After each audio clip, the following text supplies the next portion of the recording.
Hi, this is Jim. And Ralph. And we welcome you to Psychology Takeaway, the podcast where we look at new things in psychology or old things that might be relevant today and try to make them relevant to you.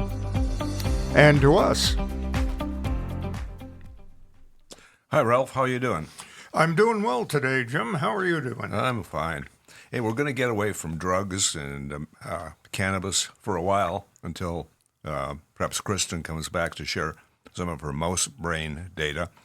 And today we're going to get something equally as upbeat, the lost generation of children that are being raised today. Okay, and why do we call them a lost generation? Gertrude Stein referred to the generation in Paris in the 1920s as the lost generation. That's who, I guess, typified by Hemingway, right? Right. Yeah, and then later on, Fitzgerald and that whole crew, Sherwood That Anderson. whole crew, yeah. And they were writers and artists, and those of you who are Jimmy Buffett fans will remember his song that starts out, "He went to Paris," looking for answers to questions that bothered him so. And the thing about that is that that's why people came to Paris. Okay. They wanted to be part of this exciting new generation. Right. Well, and Gertrude Stein said it's a lost generation. They don't have any anchor. They don't have any direction. They're just sort of floating around. And guess what? People are saying that of Gen Alpha. Okay, Gen Alpha. Now, I know Gen X and Gen Z and so on, but Gen Alpha is the digital natives born between 2010 and 2024. So now they're about, at the max, 14 years of age. Okay. Worldwide, this is the fastest growing demographic ever seen, with about 28 million new ones in the world every week, apparently. So we got a lot of kids in this generation. They're referred to as the digital natives. And the reason for that is that this is the first generation that was probably raised entirely within the confines of the internet, iPads, social media, and telephones, and COVID. COVID, yeah. Now, the interesting thing to me, Jim, is that I can remember back when I was a young man, not a kid, and we still had the phones on the wall, but people were, if they were on a movie, that's where I first saw it, they had a phone in a bag or they had a phone in a car. And that was far out. I mean, that was so advanced that people would have a car phone. Right. Well, Dick Tracy used to have a phone on his watch, I think. Yeah, and today, of course, we have people like Alec who has a phone on his watch, and it matches the one in his pocket, so he can talk into his wristwatch. So he can talk to himself on his wristwatch and record it in his pocket. I don't have it on today. I just have the Casio today, but that is true. Hi, Alex. Hey, how's it going? Hey, good to see you. Good to be here. Good to be seen, I suppose. So we've got this worry out there about these kids. And if you learn more, you'll see that there's a YouTube video, and it's about 25 minutes long. I was watching it this morning, and it's scary as all get out, Ralph. Yeah, Generation Alpha is what it's called, and it's interesting and kind of frightening. Yeah. The folks that are doing the animation are pretty interesting, too. They're finding some stuff that, I had not heard of before. I was talking to my 10-year-old and 8-year-old neighbors this morning, and they had heard of Skippy Toilet, but hadn't ever, gotten to, take a look at it. And I think that's probably a good thing. There was another thing. On the other hand, if you mentioned it to them, guaranteed they are watching it this afternoon. And, there's another thing that was on the whole thread, and I don't know what our viewers see when they click on, learn more on the YouTube thing. But what I get is over on the right-hand side are a whole bunch of suggested videos. Uh-huh. And there's one about Reblocks, which is very popular. The kids that I see in the clinic often tell me that that's their favorite way of getting gaming. I believe it's pronounced Roblox. Roblox. See? There you go. And my Canadian accent coming in there, Alex. So, Roblox and Skibbity Toilet. Yes, sir. Now, in all fairness, I asked these kids next door, what they spent their time with. They don't spend a lot of time viewing, they said. Spend more time playing. Now, these kids are outside playing all the time, so I was surprised that they were playing video games inside. But the youngest said he really liked playing two-person games, so that you're not just playing against the machine. The machine, like we had when we were first playing video games in the bar. Right. Playing Space Invaders or, Tetras or something like that. You're actually competing against somebody else. So that was, sort of interesting. And something else that was interesting is as I was about to leave, the 8-year-old said, "And why are you asking these questions?" There was a curious kid. Yeah. And, I think I explained that we were going to be doing a podcast looking at capable kids. And I said, I think you two are pretty capable. You're good kids, and, I don't think that you're ruined, just because of what you were watching on or using on your devices. But I did ask them about their perception of their peers. I said, do you think you've got any peers that are spending too much time? And they indicated, yeah. And, you told me an interesting but gruesome story the other day, Ralph, of these kids who hijacked a car and ended up killing somebody. Yeah. No, they actually hijacked 2 cars. They put one away in the garage because the driver of the car jumped out and ran away when they pointed a gun at her, and the other driver didn't move, and so they shot him and killed him. Yeah, and the 15-year-old finally admitted to it, and the policeman wrote down the confession and said, "Read it and sign it, please." And the kid said he couldn't read. He couldn't read. He said first, "I don't read." Mm-hmm. And the investigator said, "What do you mean you don't read?" He said, "Well, I can't read." Mm-hmm. Now, at 15, if you can't read enough to do a printed, not a handwritten, because cursive is a skill that a lot of kids don't have these days, but a hand-printed statement that was only 1 page, if you can't even read that, that says something about parental failure, school failure, and kid failure. Yeah. We've got failure on 3 levels here. I mean, we can't just say it was a bad kid.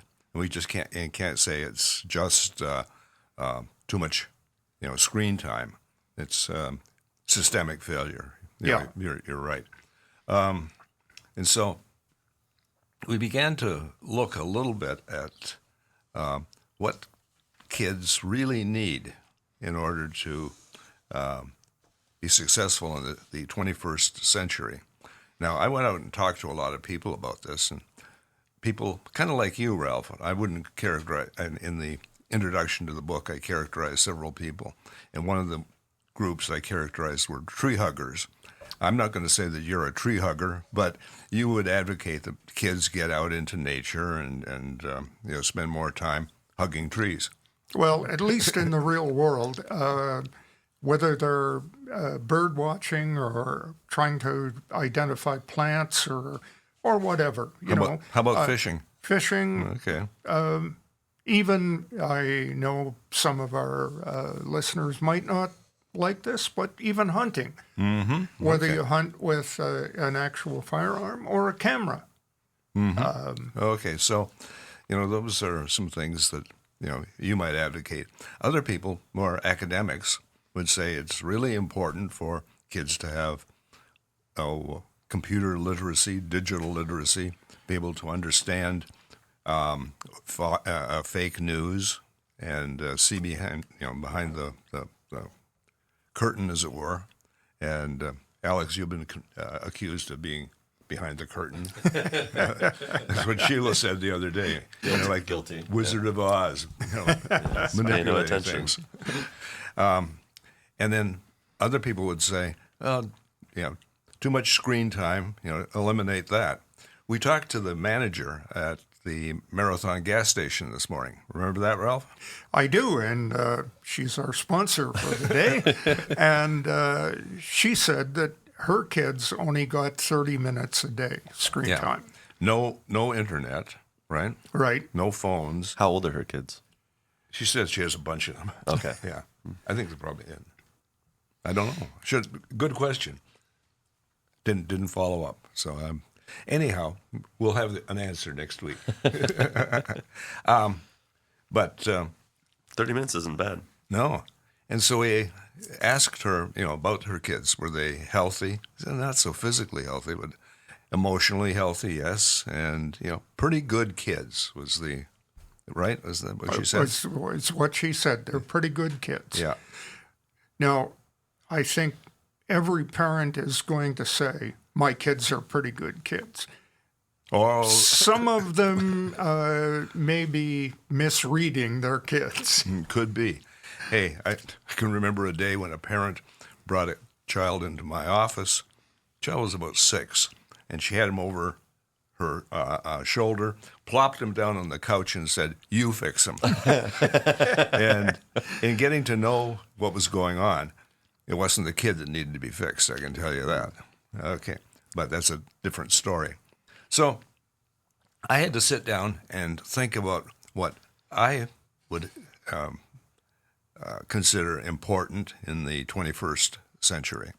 And I came up with 7 or 8 things, which just happened to be cataloged here in a recent book called Raise Capable Kids. Available on Amazon. Available on Amazon. Take a look at the I think at the bottom part of the Learn More section. And so I came up with a number of things. We're going to talk about 3 of them today. First of all, it's important for kids to have, I think, focus and self-control. Okay. Second thing is perspective taking. And the third thing is to have good communication skills. There are others, but I thought we would look at those today, Ralph. Okay. So let's start then, Jim, with the first one. So what? Focus and self-control. Yeah. Where do you think a kid begins to have focus? Well, I think they begin to have focus at around age 3 or so. Okay. We get a child into public school, and I spend a lot of time as a school psychologist in the public school, and I see kids who are as old as maybe 5 lacking, focus, but usually a good kindergarten teacher shapes that up pretty quickly. Okay. I So, remember Miss Webb, yes. tackled you and I. Now, she was an interesting teacher because we came in, both Jim and I could read because our parents had taught us how to read before kindergarten. She said, children in kindergarten don't read. Yeah. So we didn't read until grade 1, except at home. Yeah, you were reading War and Peace at home, and in grade 1 you were seeing what Spot, Dick, and Jane did during the day. Yeah. And, well, you started to read in grade 1. I didn't start to read or want to read until about grade 6 when you introduced me to science fiction. So Yeah, and science fiction is a wonderful way to kind of cast your mind into a possible future. So there are any number of possible futures. Mm-hmm. And so you say, well, is this future realistic? No, maybe not. But is it interesting? Yeah. So, for example, there's several books out now about what would happen to the world if the Germans won World War II. Okay. Hey, Would be a very different world. Oh, definitely. The ones I'm looking at now are what will happen to the world when AI takes over. Yeah. You know. Yeah, and some people have said we've already achieved singularity, which means AI is self-aware. And the thing is, I think not, but it's coming closer and closer by the day. Yeah. And what happens to AI when it says, I just as soon not do that? Good question. I was looking at just a tangent here, which we do all the time.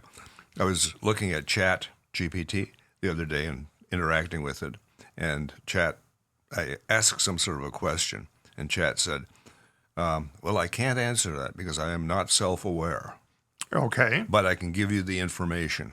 So, I can't give you the wisdom or the knowledge, but I can give you the facts. Okay. And you have to make your own decision Right. based on these facts. Yeah. Now, that leads to kind of where we're going with raising capable kids is can they make good decisions? We don't know, but focus is where it starts. The ability to look at things and say, I want to know more about this, or this is something that interests me. Or being selective in focus. The video that I mentioned is under Learn More about, what is it, raising Generation Alpha. It's kind of interesting. They talk about a kid and his parents that were on an Air Alaska flight. And so he's on the flight and, he's on the ground and he's playing with, he's 3 years old, and he's playing with his iPad. And the stewardess comes on and says, in preparation for takeoff, everyone turn off their devices. Okay, simple, right?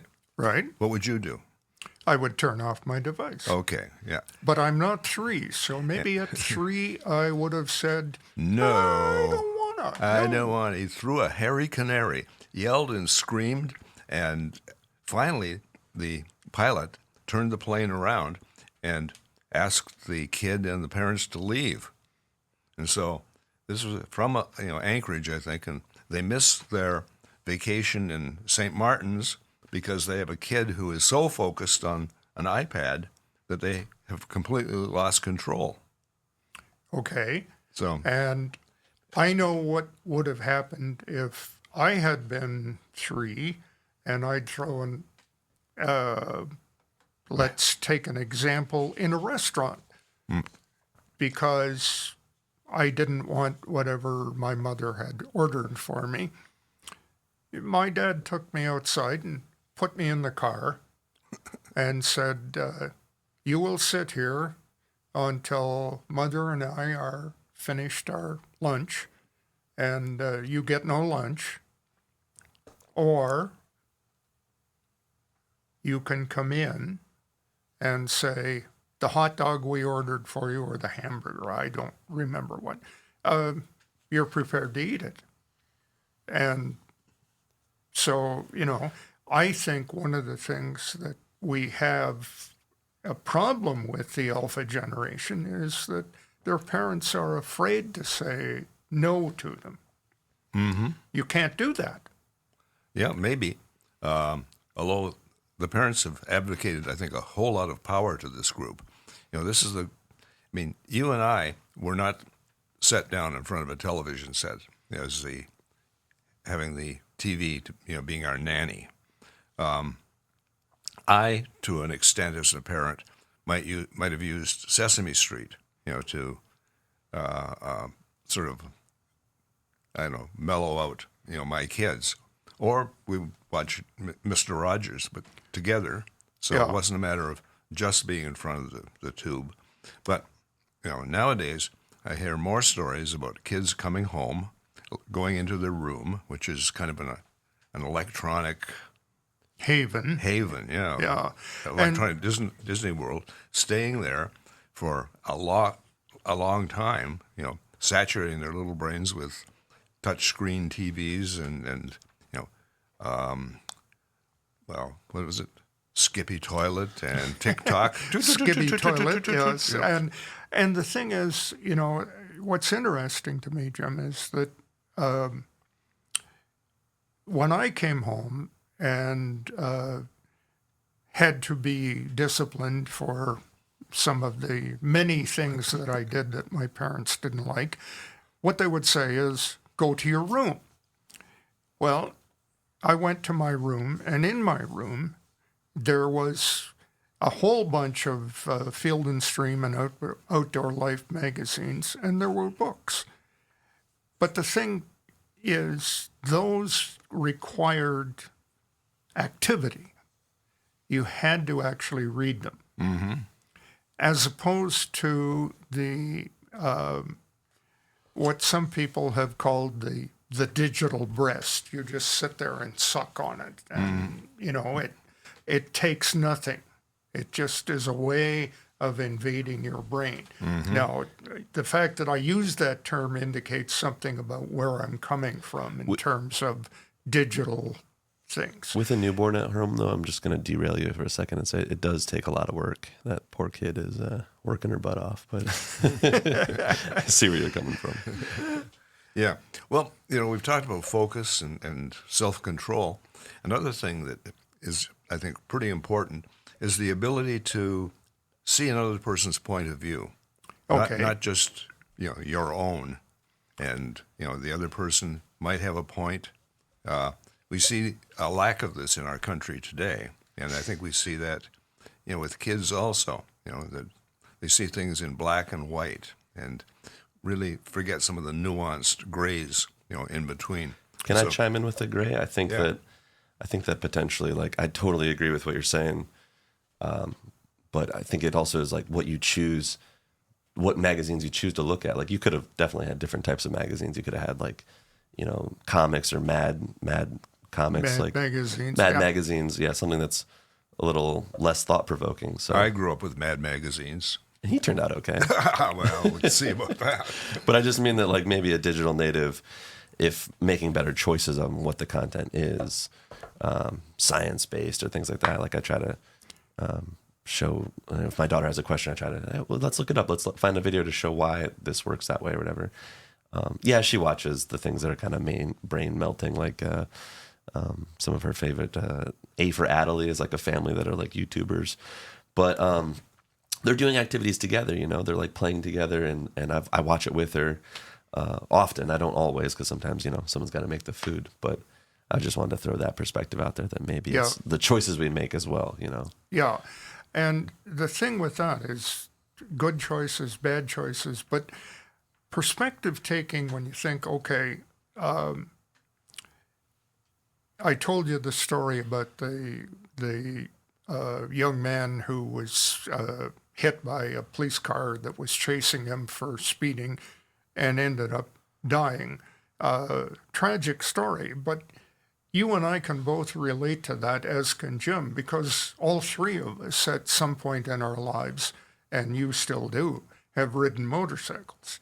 So, there's things there that I can say, I took a perspective that you would be able to relate to that story, where somebody I know who has never ridden a motorcycle might say, well, that's a tragedy, but can I relate to it? No, not really. I don't know what it's like to miss a shift on a motorcycle, And so it's the ability to put yourself in somebody else's place. Now, it's the beginning of empathy, which we'll talk about next time. Where I'm going with that, I guess, is that I think a lot of kids today who are bullied by people who cannot put themselves in the place of somebody else. So somebody else comes to school wearing clothes that are not the latest thing, or their hairstyle, whatever. Or they talk funny. They get bullied. It's a lack of empathy. Yeah. The last thing that we're going to talk about here, just briefly, in terms of raising capable kids, is raising kids who are able to express themselves well. Okay. To communicate these things, to communicate their empathetic side. So how do you do that? Well, I think Alex just mentioned it a minute ago. You sit down as the adult and you talk with your kid. You share your experiences. The 5-year-old or the 6-year-old, the 7-year-old, even though they think they have had more experiences and better experiences than you, they've not. You are the person who has been through, 38, 39, 40 years of, in my case, more years than that. And, I've got some wisdom to share. But if I don't communicate that, if I don't take the time to do it, where's the kid going to pick up these communication skills? Well, maybe from, again, the internet. Maybe watching, I don't know, how much do you learn from Howdy Doody? Well, you'll learn that some puppets can talk pretty well. But one of the things, Jim, that I was thinking about in communicating with your kids is Mark Twain once wrote that when I was 17, my father was the stupidest man that I ever knew. When I became 21, I was amazed at how much he had learned in 4 short years. Yep, right. So the things that are important, I think, are not necessarily reading, writing, and arithmetic, although I think those things will come. In the story you told about the 15-year-old, they hadn't come, and we'll look at that dilemma in education in another podcast. But so far we looked at being able to focus on what's important. The kid who got kicked off the Alaskan airplane was focused on the iPad, but he wasn't focused on what was important, right? What was important to other people. And so there's a certain degree of self-centeredness that happens, I think, up until, what would you say, Jim, 5 years old, you begin to say, I'm not the center of the universe. More like 10 or 11, I think. I've met some 25-year-olds that could still use some of that. Yeah. Yeah. And so, perspective, which, we'll talk more about that with empathy, the ability to communicate. Hey, what did you do in school today? Nothing. How are you doing? Okay. Yeah. The monosyllabic, communication. Yeah, and one of the things in the book, Jim, that you talk about is the kind of open-ended questions that are good to ask your child. Mm-hmm. Like not just how was school today, okay, but what was the best thing that happened today in school? Right. And it might be my friend told me blah blah blah, or it might be we dissected a snake. Yeah. Yeah. I mean, or a kid who comes home and you say, how was school? And they say, guess what? And they're really excited about what they learned. Well, that's one level of communication that's much, I don't know exactly how to express it. It's much more gratifying for a parent to have raised a kid who can say, guess what? Mm-hmm. And this goes into the curious kid that we've talked a little bit more about. And hopefully, if you get writing, Ralph, we'll have one of these with the curious kid. So anyhow, we won't tell you to get off your butt, but I think we just did. We just did, yeah. Okay, Alex, why don't you take us out? Play me out. All right. We'll be back next week, finishing up Raise Capable Kids.